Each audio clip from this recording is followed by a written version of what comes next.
শুনবার ছিল। অত্যন্ত চমৎকার করে আমার বাবাজান গান করলেন। আসলে গান বলবো না, এগুলো হলো কালাম। উচ্চ মাপের কথা দিয়ে মানুষকে বোঝানো হয় যেটা, সেটা অবশ্যই সাধারণ কোনো গান হতে পারে না। ভোকালটা একটু লাগবে। হ্যালো, একটু লাউড করেন সাউন্ডটা, যেন ভরাট হয় এবং বোঝা যায় কথাগুলো। হ্যালো, অতি চমৎকার করে গান শুনলাম।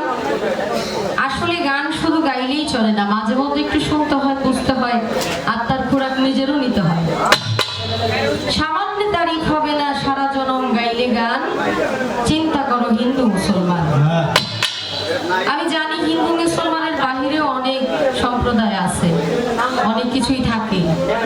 খ্রিস্টান আছে, বৌদ্ধ আছে, তারপরে জৈন আছে, আর অনেকেই আছে। কেবলমাত্র হিন্দু মুসলমানদেরকেই বলা হলো চিন্তা করো হিন্দু মুসলমান, অন্যান্য কাউকেই বলা হলো না। আসলে এটা কি কেমন, আসলে এটা কি আসলে বিষয়টা? চিন্তা করো হিন্দু মুসলমান মানে শুধু কেবলমাত্র দুজনকেই বলা হয়েছে, এর বাহিরে আর কাউকে, মানে ওদের কি চিন্তা ভাবনা নাই বিষয়টা? যদি এমন হয়ে থাকে তাইলে তো হলোই। আর যদি বলেন আমার বাবাই জানে এর সমাধান, আমি জানি না, আমি একটা পোলাপান হবা, তুমি তো পোলাপান। শেষের কথা হলো আমি একটা পোলাপান। এত ছোট পোলাপান আছে দেশে, আমি প্রথম ঘরে ঢুকেই দেখছি যে এটা একটা পোলাপান। তা আসলে এই পালা গান যেহেতু দিয়েছে, ধারাবাহিকতার আমরা অনেকেই মেনে চলি, অনেক কিছু বলি, অনেক কিছু গাই। আর একটু লাগবে ভাই ভোকালটা। হ্যালো, কমে গেছে। হ্যালো, আমি আপনাদের কাছ থেকে একটা অনুমতি নিতে চাই। আপনারা কি একটু অনুমতি দিবেন আমাকে? 2 মিনিট সময়। একজনকে পরিচয় করে দিব আপনাদের সামনে। আপনার নাম পলাশ ভাই?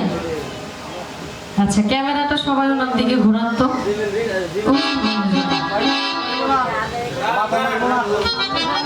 আপনি একটু আসেন আমার কাছে, আসেন এখানে, মঞ্চে আসেন। আচ্ছা আসেন, ওনাকে পরিচয় করে দেওয়ার কারণ আছে, একটু আসেন।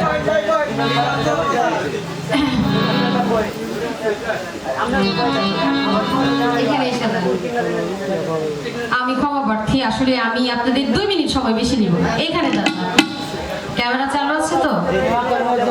আচ্ছা, উনি হলেন পলাশ দে, মনে হয় না? দেব বুঝায় দিতে ওরকম। তা আসলে কিছুদিন যাবত আমি খুব মর্মাহত এবং মানসিকভাবে অসুস্থ। কারণ কে বা কারা যেন আমার নাম দিয়ে, আমার ছবি দিয়ে পেজ এবং আইডি খুলে মানুষকে বিব্রত করছে। আচ্ছা, এখন কথা হলো, আমি অনেক কিছুই ঘাটাঘাটি করি, এত কিছু তার বুঝি না। এখন আমি সাইবার ক্রাইমে একটা মামলাও করেছি এই বিষয়টা নিয়ে। আমি জানি উনি আমার নাম এবং ছবি দিয়ে একটা পেজ ওনার আছে, তো ওনাকে একটু পরিচয় করে দিচ্ছি। আমি কথা বলে নিই, আপনি পরে বলবেন। ওনাকে পরিচয় করে দিচ্ছি এই কারণেই, উনি দেখতে কিন্তু ছেলেদের মতো, তাই না? অবশ্যই ছেলে মানুষ মনে হচ্ছে, কারণ যেহেতু আমি কোনো কিছু খুলতে পারছি না। আপনি মানে খাদিজা ভান্ডারি দিয়ে মানুষকে এইভাবে বলতে হচ্ছে যে আমি খাদিজা ভান্ডারি, আপনারা সবাই আমাকে ইনভাইট করবেন, আমার পার্সোনাল নাম্বার ফেসবুকে মিডিয়ার মধ্যে ছড়িয়ে দেওয়া, এটা আসলে একটা নারীকে হেয় প্রতিপন্ন করা। আসলে ভাই আমি জানি এখন আপনি যে মোবাইল, যে ডিভাইস আমাকে দেখাবেন, এই ডিভাইসের বাহিরেও আপনার একটা ডিভাইস আছে, আপনাকে আর দেখাইতে হবে না। আমি ওনাকে বলে দিলাম না, কিন্তু এটা এটা এই পর্যন্তই। এটা ওনাকে চিনে রাখেন, উনি যে এটা বলে রাখলাম, ধন্যবাদ। হ্যাঁ, এটা এইখানেই ক্যামেরাটার জন্য ওনার কাছে থাকে। আচ্ছা, পরে আমরা এই বিষয়টা নিয়ে পরে আলোচনা করব। আচ্ছা, এখন এই বিষয়টা এখানে বন্ধ, কারণ আমার কথাটা আগে শেয়ার করে নিলাম। কারণ আমি যেহেতু মানসিকভাবে অসুস্থ, যারা আমাকে বিব্রত করছে তাদেরকে আমার পরিচয় করে দেওয়া দরকার। এখন পরিচয় হচ্ছে, পরে বাড়ি থেকে ধরে আনা হবে। এখন আমার গুরু ভক্তের পালা শুরু। গুরু আর ভক্তের কখনো কোনো পালা হয় না, গুরুর সাথে ভক্তের হয় প্রেম, লেনদেন। শুধু কেবলমাত্র এর বাহিরে কিছুই হয় না। যেহেতু আমার গুরুর প্রতি আমার ভালোবাসা, মহব্বত, শ্রদ্ধা, সম্মান আছে, আমার গুরুর প্রতি আমি সম্মান রেখে আমার এই পালা গান করবো। আমার এক বড় ভাই বললেন আপনারা একটু উপর থেকে পালা গান করবেন, কথাগুলো ভক্তের ভূমিকাটা যেন একটু উপর থেকে হয়। আমি যদিও ভক্তের কাতারে এখনো যাইতে পারি নাই, কিন্তু চেষ্টায় আছি আমি যেন একজন মানুষ হতে পারি।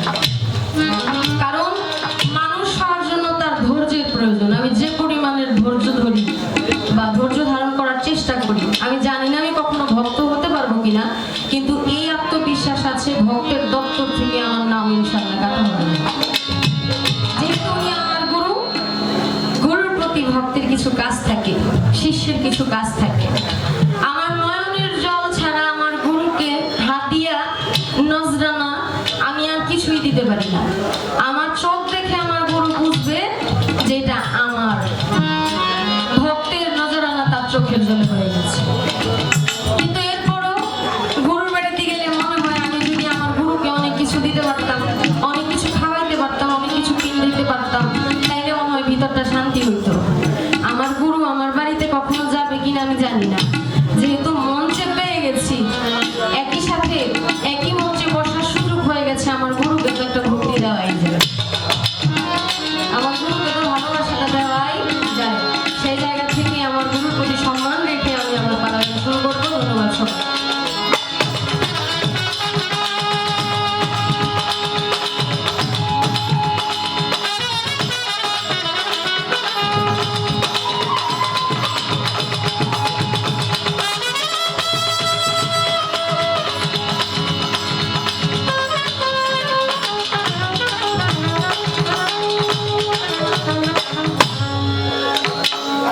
ছোট্ট করে একটা গান রাখবো। গানটা হলো এমন, আমরা যারা অলির বাড়িতে যাই আমরা জানি কিছুদিনের মধ্যে অনেকগুলো দরবার ভেঙে দেওয়া হয়েছে, জানেন না আপনারা? আমার কথা কষ্ট পাইতেছেন বাবারা? কষ্ট পাইতেছেন? আচ্ছা, আলহামদুলিল্লাহ। আচ্ছা রে বাবা, এই যে আমি আপনাকে ভক্তি দিলাম, ভালোবাসা জানাইলাম, এর জন্য কিছু নিন্দুকরা আমাকে নিন্দা করে, আমাকে কষ্ট দিয়া কথা বলে, আঘাত করে। আমি কোন দরজায় গেলে আমি বুঝতে পারবো যে আমি আসলে সঠিক রাস্তায় আছি? যারা মাজারকে ভালোবাসে না, আল্লাহর ওলিদেরকে ভালোবাসে না, তারা বলে মাজারে গেলে মাজার পূজারও। আর যারা মাজারকে বিশ্বাস করে না, অন্য পথে থাকে, তারা বলে তারা বেদিন কাফের। আসলে আমি কিভাবে বুঝবো প্রকৃত পক্ষে আমি নবীর উম্মত হয়েছি? আমি কাফের ফতোয়া পেলেও আমার কোনো কষ্ট নাই, আমি যদি নবীর উম্মত হই।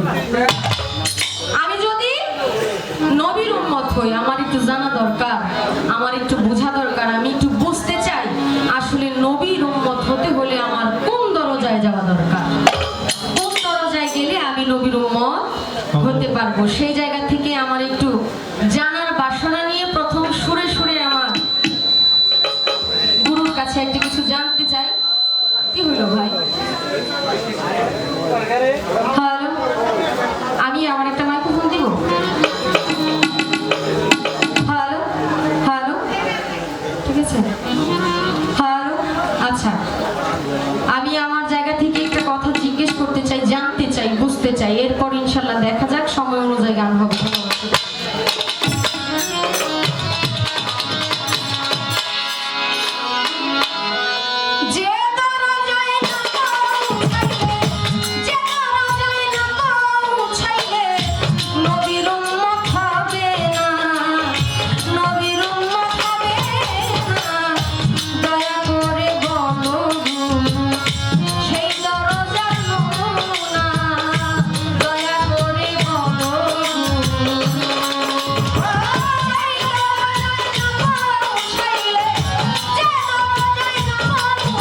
দরজায় যে পৌঁছাইল দরজা